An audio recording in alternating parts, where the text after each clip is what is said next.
Hello guys, আসসালামু আলাইকুম। Welcome to back my channel. আশা করি আপনারা সবাই ভালো আছেন। আমি সুইটি আজ আপনাদের রান্না করে দেখাবো মুরগির মাংস ভুনা। তো মুরগির মাংস ভুনাটি আমি খুবই ইজি করে আপনাদের রান্না করে দেখাবো, যাতে আপনারাও খুব ইজিভাবে এই রান্নাটি করতে পারেন। তো মুরগির মাংস ভুনা করার জন্য আমি যা যা নিয়েছি তাহলে নিয়েছি 1 কেজি মুরগির মাংস। আমি এখানে ভালো করে কেটে ধুয়ে পানি ঝরিয়ে নিয়েছি 2 টেবিল চামচ হলুদ গুঁড়ো নিয়েছি, 1 টেবিল চামচ ধনে গুঁড়ো নিয়েছি, 1 টেবিল চামচের একটু কম মরিচ গুঁড়ো নিয়েছি, 1.5 টেবিল চামচ লবণ নিয়েছি, 4 টেবিল চামচ সয়াবিন তেল নিয়েছি, 1 টেবিল চামচ আদা বাটা নিয়েছি, 1 টেবিল চামচ রসুন বাটা নিয়েছি, 4-5টি এলাচ নিয়েছি, 10-11টি লং নিয়েছি, 2 টুকরো দারচিনি নিয়েছি, মাঝারি সাইজ 2টি রসুন ছেঁচে। তো গাইস, আসুন আমরা এবার রান্না শুরু করি। তো রান্না করার জন্য ফার্স্টে আমি মাংসগুলো কেটে ধুয়ে পানি ঝরিয়ে লেবু দিয়ে মেখে নিচ্ছি। এখন দিয়ে দিচ্ছি 1 টেবিল চামচ হলুদ, 1/2 টেবিল চামচ ধনে গুঁড়ো, 1/2 টেবিল চামচের চেয়ে একটু কম মরিচ গুঁড়ো দিয়ে আমি মাংসটাকে ভালোভাবে মেখে নিব। এখন আমি এখানে দিয়ে দিব 2 টেবিল চামচ সয়াবিন তেল দিয়ে আমি মাংসটাকে ভালোভাবে ম্যারিনেট করে 10 মিনিটের জন্য রেখে দিব। আপনারা 30 মিনিট অথবা 1 ঘন্টাও রেখে দিতে পারেন সময় থাকলে। তো আসুন গাইস, এবার আমি রান্না শুরু করব।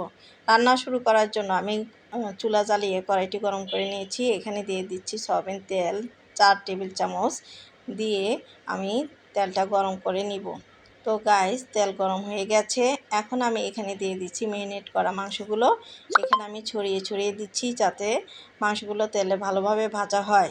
তো গাইস, মাংসগুলো এভাবে আমি 3-4 মিনিট ভেজে নিব। দেখুন গাইস, মাংসগুলো প্রায় ভাজা হয়ে গেছে। এভাবে আমি আরও 3-4 মিনিট মাংসগুলো ভেজে নিব। দেখুন গাইস, মাংসগুলো ভাজা হয়ে গেছে। এখন আমি এগুলো তুলে নিব। দেখুন গাইস, আমি মাংসগুলো তুলে রেখে এখন আবার রান্না শুরু করব। তো কড়াইটি গরম করে মাংস ভাজা অবশিষ্ট তেলগুলো আমি এখানে দিয়ে দিচ্ছি। তো তেল গরম হয়ে গেছে, এখানে দিয়ে দিচ্ছি রসুন ছেঁচাগুলো দিয়ে আমি ভালো করে ভেজে নিয়েছি। দিয়ে দিয়েছি পেঁয়াজ কুচিগুলো দিয়ে ভেজে নিয়েছি। এখন এখানে আমি দিয়ে দিচ্ছি 1 টেবিল চামচ আদা বাটা, 1 টেবিল চামচ রসুন বাটা দিয়ে আমি ভালো করে ভেজে নিব। এখন আমি এখানে অ্যাড করব পানি। তো এখন দিয়ে দিচ্ছি লবণ 1.5 টেবিল চামচ, দিয়ে দিচ্ছি 2 টেবিল চামচ হলুদ গুঁড়া, 1.5 টেবিল চামচ ধনে গুঁড়া ও 1 টেবিল চামচ মরিচ গুঁড়ো দিয়ে আমি মশলাটি কষিয়ে নিয়েছি। তো এখন এখানে দিয়ে দিচ্ছি 2টি দারচিনি, 4-5টি এলাচ, 10-12টি লং দিয়ে মশলা কষিয়ে নিয়ে এখানে মাংস দিয়ে দিচ্ছি। তো মাংসটি এভাবে নেড়েচেড়ে আমি কষিয়ে নিব।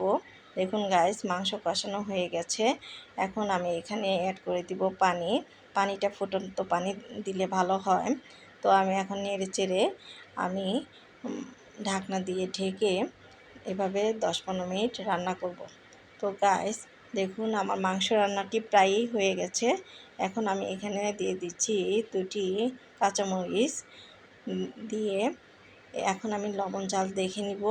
তো গাইস, আপনারা এখানে আপনাদের পছন্দ মতো লবণ ঝাল অ্যাড করতে পারেন।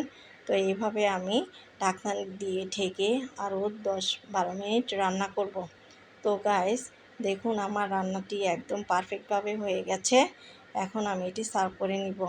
দেখুন গাইস, আমি সার্ভ করে নিয়েছি। কালারটি কতটা লোভনীয় হয়েছে দেখেই বোঝা যাচ্ছে, খেতেও অনেক টেস্টি হবে। তো আপনারাও বাসায় এটি অবশ্যই ট্রাই করবেন এবং খেতে কেমন হয়েছে অবশ্যই আমাকে কমেন্ট করে জানাবেন। তো এমন আরও ভালো ভিডিও পেতে আমার চ্যানেলটিকে অবশ্যই আপনারা লাইক, শেয়ার, কমেন্ট, সাবস্ক্রাইব করে আমাদের পাশে থাকবেন। তো নেক্সটে আপনারা আর কোন কোন খাবারের ভিডিও দেখতে চান আমাকে কমেন্ট করে জানাবেন। তো আবারও দেখা হচ্ছে ইনশাল্লাহ নতুন কোনো ভিডিওতে। তো ততদিন পর্যন্ত ভালো থাকবেন, সুস্থ থাকবেন। আল্লাহ হাফেজ।